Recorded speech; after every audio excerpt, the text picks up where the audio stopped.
Hi all, మనకి ఇంకో కొత్త జాబ్ ఆపర్చునిటీ రావడం జరిగింది. సో మనకి ఇది కూడా కంప్లీట్గా work from home job opportunity అనమాట, remote job opportunity. And main thing ఏంటంటే ఇది ప్యూర్గా తెలుగు జాబ్ అనమాట. ఓకేనా? సో మీకు తెలుగు వస్తే ఈ యొక్క జాబ్కి మీరు హ్యాపీగా అప్లై చేయొచ్చు అనమాట. సో డీటెయిల్స్ అన్నీ కూడా వీడియో డిస్కస్ చేద్దాం. ఈ వీడియో అయితే అక్కడ కూడా స్కిప్ చేయకుండా చివరి వరకు చూడండి. అండ్ ముందుగా ఈ యొక్క నోటిఫికేషన్ వచ్చేసరికి మనకి నెక్స్ట్ వేవ్ నుంచి రావడం జరిగిందనమాట. ఓకేనా? CCBP. సో మీ అందరికీ నెక్స్ట్ వేవ్ అంటే ఏంటని తెలిసే ఉంటుంది మేబీ. సో తెలియకపోతే నెక్స్ట్ వేవ్ అంటే ఏంటంటే, సో వీళ్ళు ఏంటంటే స్టూడెంట్స్కి కోర్సెస్ నేర్పిస్తారనమాట. ఓకేనా? సాఫ్ట్వేర్ డెవలప్మెంట్కి సంబంధించిన కోర్సెస్ అన్నీ కూడా వీళ్ళు నేర్పిస్తారనమాట. సో సింపుల్గా చెప్పాలంటే ఆ యొక్క కంపెనీ అనమాట ఇది. సో హైదరాబాద్ బేస్డ్ కంపెనీ అనమాట. సో మన తెలుగు కంపెనీయే. అండ్ అదేవిధంగా ఈ యొక్క పర్టికులర్ రోల్ కూడా తెలుగు వచ్చిన వాళ్ళకే అనమాట. అండ్ అదేవిధంగా ఇదైతే రోల్ అయితే కంప్లీట్గా రిమోట్ జాబ్ ఆపర్చునిటీ అనమాట. వర్క్ ఫ్రమ్ హోమ్, మీరు ఇంట్లో ఉండే వర్క్ చేసుకోవచ్చు అనమాట. అండ్ పేఅవుట్ కూడా చాలా ఎక్కువే అనమాట. సో అది కూడా మీకు ఫుల్గా డీటెయిల్స్ అన్నీ కూడా డిస్కస్ చేస్తాను. అదేవిధంగా అప్లై ప్రాసెస్ కూడా డిస్కస్ చేస్తాను. ఓకేనా? సో ముందుగా ఈ యొక్క నోటిఫికేషన్ వచ్చేసరికి నెక్స్ట్ వే నుంచి రావడం జరిగిందనమాట. సో వీళ్ళు నౌకరీలో పోస్ట్ చేయడం జరిగిందనమాట జాబ్ గురించి. సో ఇక్కడ చూసుకుంటే నెక్స్ట్ వే ఆఫీషియల్ వాళ్ళు పోస్ట్ చేయడం జరిగిందనమాట. రీసెంట్గా పోస్ట్ చేశారు, 1 day ago పోస్ట్ చేశారనమాట. అండ్ ఇక్కడ చూసుకుంటే రోల్ వచ్చేసరికి బిజినెస్ డెవలప్మెంట్ అసోసియేట్ అనమాట. ఓకేనా? BDA రోలు, సేల్స్ అనమాట. So Telugu work from home. ఓకేనా? సో ఇది కంప్లీట్గా రిమోట్ జాబ్ ఆపర్చునిటీ అనమాట. అండ్ తెలుగు వస్తే సరిపోతుంది అనమాట. ఇంకా మీకు ఇంకా ఇంగ్లీష్ కూడా రానక్కర్లేదు అనమాట. జస్ట్ మీకు వచ్చిన తెలుగులో మీరు ప్రొఫిషియెంట్ అయితే సరిపోతుంది అనమాట. అండ్ రోల్ వచ్చేసరికి బిజినెస్ డెవలప్మెంట్ ఎగ్జిక్యూటివ్ అనమాట. అండ్ ఇక్కడ చూసుకుంటే మీరు ఫ్రెషర్ అయినా సరే ఈ యొక్క జాబ్కి మీరు హ్యాపీగా అప్లై చేయొచ్చు అనమాట. అండ్ ఇక్కడ చూసుకుంటే రిమోట్. అండ్ అదేవిధంగా ఇక్కడ మీరు చూసుకోవచ్చు, ప్యాకేజ్ కూడా చూసుకోవచ్చు అనమాట. ఓకేనా? సో ఇది ఓవరాల్ డీటెయిల్స్ వచ్చేసరికి. సో మెయిన్ జాబ్ రోల్ ఏంటి అంటే, ఓకేనా, సో మెయిన్ మీకు సింపుల్గా ఎక్స్ప్లెయిన్ చేస్తాం. సో ఇదంతా చదువుకుంటా.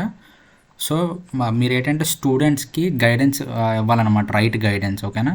సో వాళ్ళు ఏ కోర్స్ తీసుకుంటే బెటర్, ఏ కోర్స్ తీసుకుంటే ఎలా ఉంటుంది ఫ్యూచర్, వాళ్ళకి మొత్తం ఒక క్లియర్ కట్గా మనం ఒక గైడెన్స్ అనేది ప్రొవైడ్ చేయాలన్నమాట స్టూడెంట్స్. ఓకేనా? సో రీచ్ అవుట్ అయిన స్టూడెంట్స్కి ఫుల్గా నెక్స్ట్ వేవ్లో ఎన్నెన్ని కోర్సెస్ ఉంటాయి, వాటి ఫీజు ఎంత, ఆ కోర్సెస్ నేర్చుకుంటే మనకి ఎటువంటి జాబ్ ఆపర్చునిటీస్ ఉంటాయి, నెక్స్ట్ వేవ్ నుంచి సపోర్ట్ ఎలా ఉంటుంది, నెక్స్ట్ వేవ్ కోర్స్ కరికులం ఎలా ఉంటుంది.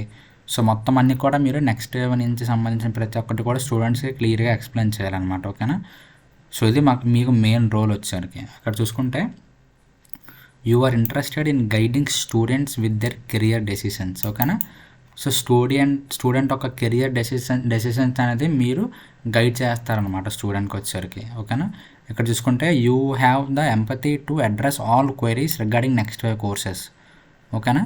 సో నెక్స్ట్ వేవ్ కోర్స్ గురించి ప్రతి దాని గురించి కూడా మీకు ఫస్ట్ వీళ్ళు మీకు ట్రైనింగ్ అనేది ప్రొవైడ్ చేస్తారన్నమాట. ఈ నెక్స్ట్ వేవ్ అనేది ఏంటి, ఎన్ని కోర్సెస్ ఉంటాయి, ఆ కోర్స్ డీటెయిల్స్, ప్రతి దాని కోర్స్ డీటెయిల్స్, కరికులం ఎలా ఉంటుంది, ఫీజ్ స్ట్రక్చర్ ఎలా ఉంటుంది, ఒకవేళ కోర్స్ నేర్చుకున్న తర్వాత ఎన్ని జాబ్ ఆపర్చునిటీస్ ఉంటాయి, ఎలా ఉంటుంది, వీళ్ళ నుంచి హెల్ప్ ఎలా ఉంటుంది, సపోర్ట్ ఎలా ఉంటుంది, మొత్తం అన్నీ కూడా వీళ్ళు మీకు ఫస్ట్ ట్రైనింగ్ అనేది ప్రొవైడ్ చేస్తారన్నమాట. సో ఆ ట్రైనింగ్ బట్టి మీరు వర్క్ చేయాల్సి ఉంటుంది అన్నమాట. ఓకేనా? సో ఇది ఓవరాల్ జాబ్ డీటెయిల్స్ వచ్చారు. కానీ ఇక్కడ చూసుకుంటే what we are looking for an individual with excellent Telugu communication skills. ఓకేనా? సో మీకు జస్ట్ ఓన్లీ తెలుగు వస్తే సరిపోతుంది అనమాట. మీరు ఇంగ్లీష్ అస్సలు భయపడక్కర్లేదు, మీకు అసలు ఇంగ్లీష్ రానక్కర్లేదు అనమాట. జస్ట్ ఒక బేసిక్ వస్తే సరిపోతుంది అనమాట. ఇంగ్లీష్ స్కిల్ అనేది అసలు రిక్వైర్మెంటే కాదనమాట. ఈ యొక్క జాబ్ రోల్ వచ్చేసరికి మీకు జస్ట్ తెలుగు వస్తే సరిపోతుంది అనమాట. అంటే మీ మదర్ టంగ్ అనేది తెలుగు అయి ఉండాలన్నమాట. ఇక్కడ చూసుకుంటే languages known native speaker of Telugu. ఓకేనా? సో మనకి తెలుగు వస్తే బాగా సరిపోతుంది అనమాట. అండ్ ఇక్కడ చూసుకుంటే working location and working days చూసుకుంటే వర్క్ ఫ్రమ్ హోమ్ అనమాట. ఈ యొక్క జాబ్ రోల్ వచ్చాక మనం ఇంట్లో ఉండే వర్క్ చేసుకోవచ్చు. అండ్ ఇక్కడ చూసుకుంటే 6 days వీక్ అనమాట. అంటే పర్ వీక్కి మనం 6 days వర్క్ చేయాల్సి ఉంటుంది అనమాట. ఓకేనా? సో ఇది ఓవరాల్ జాబ్ డీటెయిల్స్ వచ్చేసరికి. అండ్ ఈ యొక్క జాబ్కి అలాగే అప్లై చేయాలంటే మీకు ఈ యొక్క నౌకరీ లింక్ అనేది కింద డిస్క్రిప్షన్లో ప్రొవైడ్ చేస్తాను. సో మీరు అక్కడి నుంచి క్లిక్ చేసి డైరెక్ట్గా జాబ్ డీటెయిల్స్ అన్నీ కూడా చెక్ చేయొచ్చు. ఒకవేళ మీకు ఇంట్రెస్ట్ ఉంటే అప్లై చేస్తాను అనుకుంటే ఇక్కడ మీకు డైరెక్ట్గా అప్లై నో బటన్ వస్తుందన్నమాట. మీరు ఒకవేళ ఆల్రెడీ మీకు అకౌంట్ ఉంటే నౌకరీలో, లేదనుకుంటే మీకు కూడా ఈ విధంగా రిజిస్టర్ లాగిన్ టు అప్లై అని చెప్పి ఉంటుంది అనమాట. మీరు ఫస్ట్ రిజిస్టర్ అయ్యి దాని తర్వాత మీరు డైరెక్ట్గా అప్లై చేయొచ్చు అనమాట మీ యొక్క రెజ్యూమేతో. సో ఇది ఓవరాల్ జాబ్ డీటెయిల్స్ వచ్చేసరికి. అండ్ ఇంకా మీకు ఏమైనా డౌట్స్ ఉంటే కింద కామెంట్ సెక్షన్లో కామెంట్ చేయండి. అండ్ నెక్స్ట్ వీడియో కోసం మన ఛానల్ ఫాలో అవుతున్నాను. Thank you so much.